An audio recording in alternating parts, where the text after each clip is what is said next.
മാഷേ, നമ്മുടെ MR അജിത് കുമാർ അദ്ദേഹത്തിന് വിജിലൻസ് കൊടുത്ത എല്ലാ ക്ലീൻ ചിറ്റുകളും കോടതി എടുത്ത് തോട്ട്. MR അജിത് കുമാറിൻ്റെ മറുപടിയിൽ പറയുന്നത് പിണറായി വിജയനാണ് അറിഞ്ഞിട്ടാണ് എല്ലാ കാര്യങ്ങളും ചെയ്തത്. PV അൻവറുമായിട്ട് മുജീബ് എന്ന് പറയുന്ന ഒരു ബന്ധുവിൻ്റെ സുഹൃത്തിൻ്റെ വീട്ടിൽ വെച്ച് സംസാരിച്ചുവെന്നും എല്ലാം പിണറായി വിജയൻ അറിയാമായിരുന്നു എന്നൊക്കെ പുറത്തു വന്നിരിക്കുകയാണ്. അപ്പം പിണറായി വിജയൻ 0.3 എന്ന് പറയുന്നൊരു അവസ്ഥയിലേക്കാണല്ലോ ചിന്തിക്കുന്നത്. അതായത് അദ്ദേഹത്തെ തന്നെ 80-ാം വയസ്സിലും മുന്നിൽ നിർത്തി 3-ാം തവണ അധികാരത്തിൽ വരാനാണ് ഉദ്ദേശിക്കുന്നത്. കേരളത്തിലെ ജനങ്ങൾ മണ്ടന്മാരാണോ? അവർ ഈ സത്യങ്ങളെല്ലാം അറിയുമ്പോൾ ഇത്രയും കൃത്രിമത്വം കാണിക്കുന്ന ഒരു മുഖ്യമന്ത്രിയെ വീണ്ടും അംഗീകരിക്കും? യാതൊരു സാധ്യതയും ഇപ്പോഴത്തെ അവസ്ഥയിൽ കാണുന്നില്ല. അത് പലതരത്തിലുള്ള ഗെയിമാണ്. മൂന്നാമതൊരിക്കൽ കൂടി അധികാരത്തിൽ വരാൻ വേണ്ടി നമുക്ക് സ്വപ്നം കാണാൻ പറ്റാത്ത തരത്തിലുള്ള ഗെയിമുകളൊക്കെ കളിച്ചുകൊണ്ടിരിക്കുന്നുണ്ട്. പല സാധ്യതകളുണ്ട്, പലതരത്തിലുള്ള ഈ അന്തർനാടകങ്ങൾ നടക്കുന്നുണ്ട്.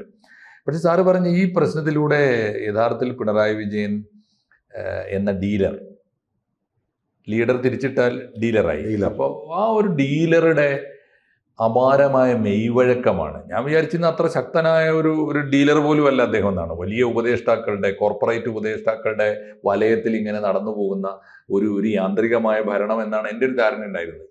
ഈ വിഷയത്തിൽ സാറ് പറഞ്ഞ പോലെ പുറത്തു വന്നിരിക്കുന്നത് ആ ഒരു ഡീലിംഗ് ആണ്. എന്താ ഇപ്പോൾ ഇതിൽ നടന്നത്? അജിത് കുമാറിനെ ഇദ്ദേഹത്തിന് വേണം, അജിത് കുമാറിന് പിണറായിയും വേണം.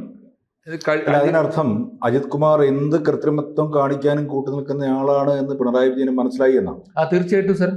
ഈ അഴിമതിക്കാരായ രാഷ്ട്രീയക്കാർക്ക് എപ്പോഴും, സാർ ശ്രദ്ധിച്ചിട്ടുണ്ടോ, കേരള ചരിത്രത്തിൽ എന്നും ഒരു ഗോഡ് ഫാദർ ഉണ്ടായിട്ടുണ്ട്. Political godfather. കരുണാകരന്റെ കാലം തൊട്ട് തുടങ്ങിയതാണ്. നിങ്ങൾ എടുത്തു നോക്കൂ.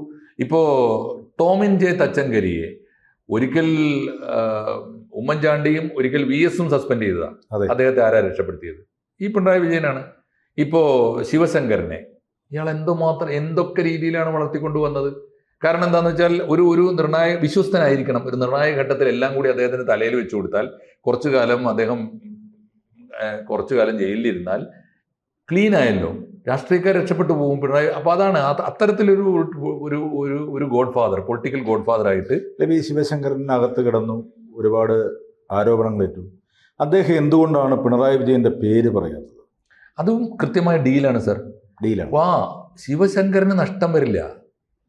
ശിവശങ്കരൻ മനോഹരമായിട്ട് ഒരു ഹാങ് ഓവറിന്റെ പുറത്ത്, ഒരു സ്മോളിന്റെ പുറത്തൊക്കെ പലരോടും പറഞ്ഞിട്ടുണ്ട്, എനിക്ക് തെറ്റിയിട്ടില്ല, എൻ്റെ കണക്കുകൾ ഒരിക്കലും തെറ്റിയിട്ടില്ല. കാരണം ആ മനുഷ്യന്റെ മനസ്സിൽ, ആ പുസ്തകം വായിച്ചാൽ അദ്ദേഹം ആത്മഹത്യ ചെയ്യണം. അറിയാലോ,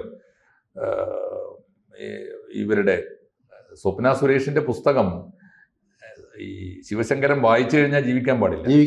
അത്ര, അതായത് രഹസ്യമായി പോയി കല്യാണം കഴിച്ചതും എന്തെല്ലാം കഥകളാണ്, കഥകളല്ല സംഭവങ്ങളാണ് പറയുന്നത്. അത് മാത്രമല്ല, ഇതൊക്കെ അദ്ദേഹത്തിന്റെ ധനസമ്പാദനത്തിന് വേണ്ടി അല്ലാതെ ഒരു സ്ത്രീയുമായുള്ള ബന്ധം പോലും അദ്ദേഹത്തിന് നിലനിർത്താൻ കഴിയില്ല. അതിനുള്ള ശേഷിയില്ല, അതിനുള്ള ആരോഗ്യമില്ല, അത്ര വൃത്തികെട്ട ഒരു ദേഹം പോലും ഉള്ള ഒരാളാണെന്ന് എല്ലാം പുറത്തു വരുന്നുണ്ട്. അത് അവർ തന്നെ പറയുന്നുണ്ട്. അപ്പൊ ഞാൻ പറഞ്ഞത്, അത്തരത്തിലൊരു ഗോഡ് ഫാദർ ആയിട്ട് അജിത് കുമാർ പിണറായി റിലേഷൻ വളർന്നു കഴിഞ്ഞിട്ടുണ്ട്.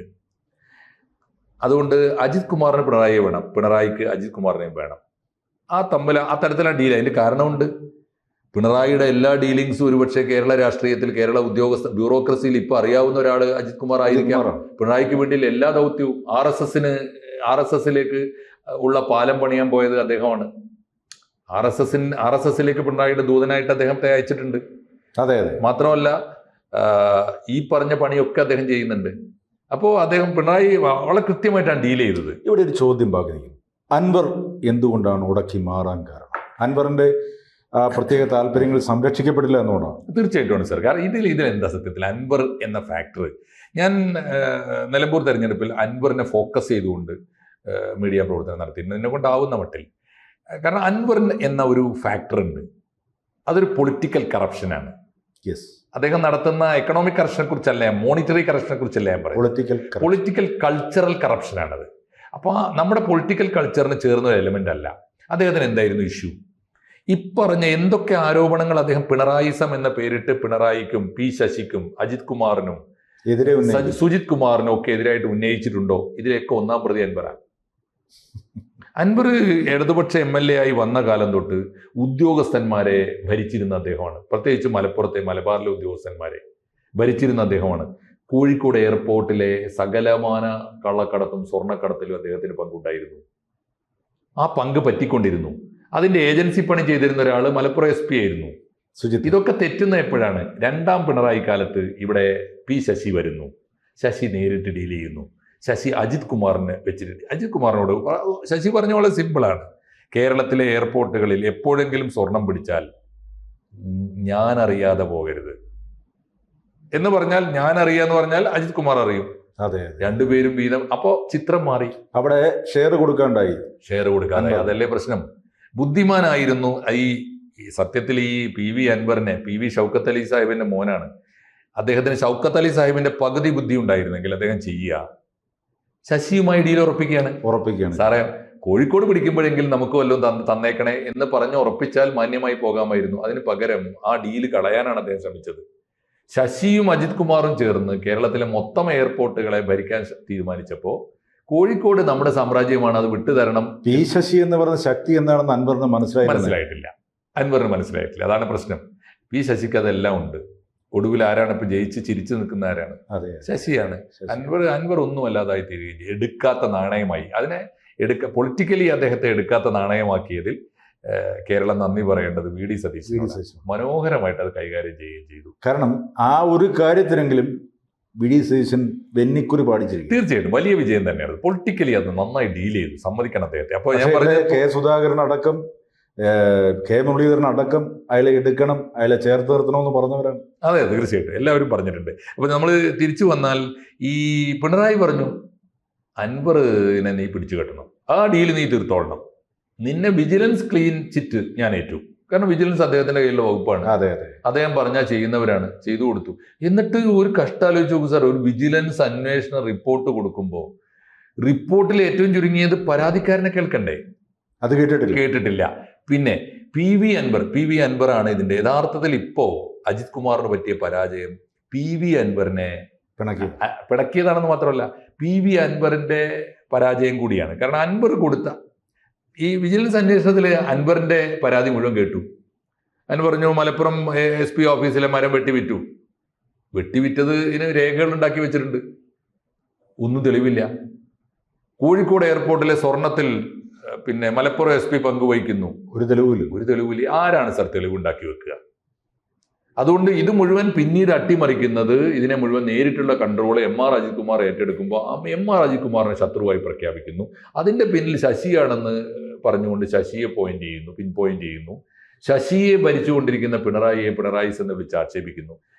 ഈ PV അൻവറിന്റെ വായിൽ ഞാൻ പറയുന്ന രണ്ട് കാര്യങ്ങളാണ്. ഒന്ന്, മാന്യമായി കച്ചവടം ചെയ്യാൻ ആസ്തി ഉണ്ടായിരുന്ന ഒരാളാണ് PV അൻവർ. മുഴുവൻ കളഞ്ഞു കുളിച്ചത് കച്ചവടം ചെയ്യാൻ പോലുള്ള ബുദ്ധി ഇല്ലാത്തതുകൊണ്ടാണ്. രണ്ട്, കച്ചവടത്തിൽ കാണിക്കേണ്ട എത്തിക്സ് ഉണ്ട്, ധാർമ്മികത, അതില്ലാതെ പോയത്. ആ എത്തിക്സ് ഉണ്ടായില്ലല്ലോ. അല്ലെങ്കിൽ സ്വകാര്യ സംഭാഷണം അദ്ദേഹം വിളിച്ചു പറയാൻ പാടുണ്ടോ? ഇപ്പൊ ഒരു പ്രധാനപ്പെട്ട കാര്യം, ഈ റിപ്പോർട്ട് പുറത്തു വരുന്നത് വരെ അൻവറും അജിത് കുമാറും നടത്തിയ സ്വകാര്യ സംഭാഷണം പുറത്തു വന്നില്ലല്ലോ. എന്താ അൻവർ എല്ലാം വിളിച്ചു പറയുന്നയാള് ഇത് പറയാതിരുന്നത്? അപ്പൊ അന്നൊരു ഡീൽ ഉണ്ടായിരുന്നു, അത് പിന്നീട് നടപ്പായില്ല. അൻവറിന്റെ താല്പര്യങ്ങൾ സംരക്ഷിക്കപ്പെട്ടില്ല. എന്തായാലും ഈ കള്ളങ്ങളെല്ലാം വെളിയിൽ വരുന്നതോടെ പിണറായിസം തകരുമോ? തീർച്ചയായിട്ടും പിണറായിസത്തിന് ഭാവി ഞാൻ കാണുന്നില്ല.